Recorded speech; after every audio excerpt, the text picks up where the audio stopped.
In a private pool at the Alaska Sea Life Center, a baby fusses for his bottle.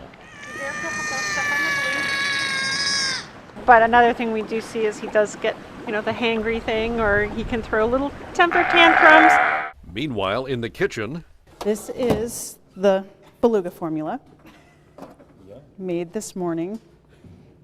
So, not to be mistaken for your cream or for your coffee, because that would... The recipe, zoological milk replacement powder with a sprinkling of herring. His appetite has been really, really good. He knows exactly when we're coming in. He pretty much has us trained, but he knows when the bottle's coming. And when the bottle finally gets there, he has a whale of an appetite. And just like any baby, there's a burp after the bottle. That sounded like a burp.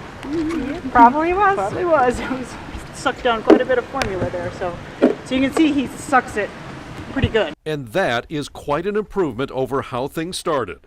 Back in September, this newborn beluga whale calf was spotted beached on the western shore of Cook Inlet. Rescuers tried several times to push him back into deep water, but he kept stranding, and an aerial search turned up no signs of his mother or any other belugas. Rather than euthanize him there, the decision was made to bring him to the Sea Life Center to try to save him. That was the start of weeks of around-the-clock intensive care, with whale experts flying in from around the country to help. And when he first got here, and it was kind of an all hands on deck, there were easily 4 people generally at a time in with him, or either in the ICU or in the water with him, 24 hours a day. And so until he stabilized. They named him Tyonek after the village near where he was found, and he's doing swimmingly well now.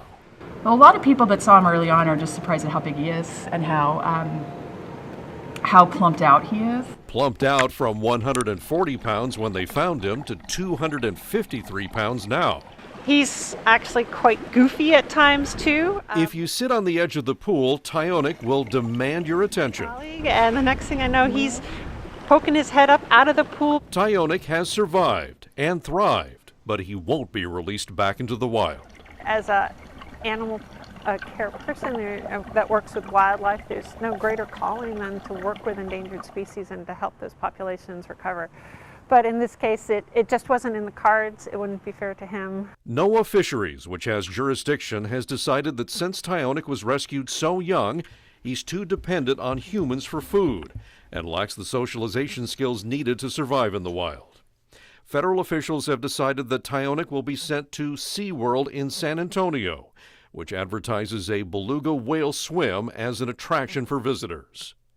What kind of life would this little whale from Alaska have in a commercial animal theme park?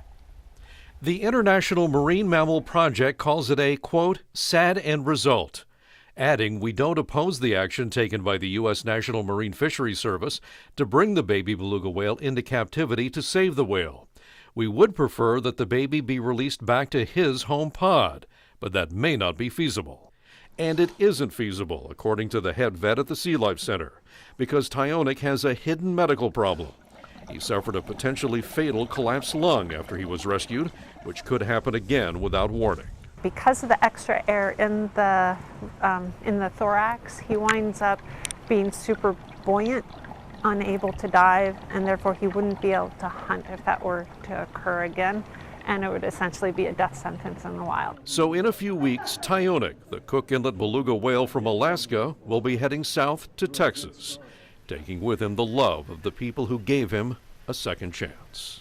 Yeah, he's pretty easy to get attached to, and it's definitely it's been a pretty neat experience. And also I know it's been it's tough for everybody that's been here working with them to leave, and it's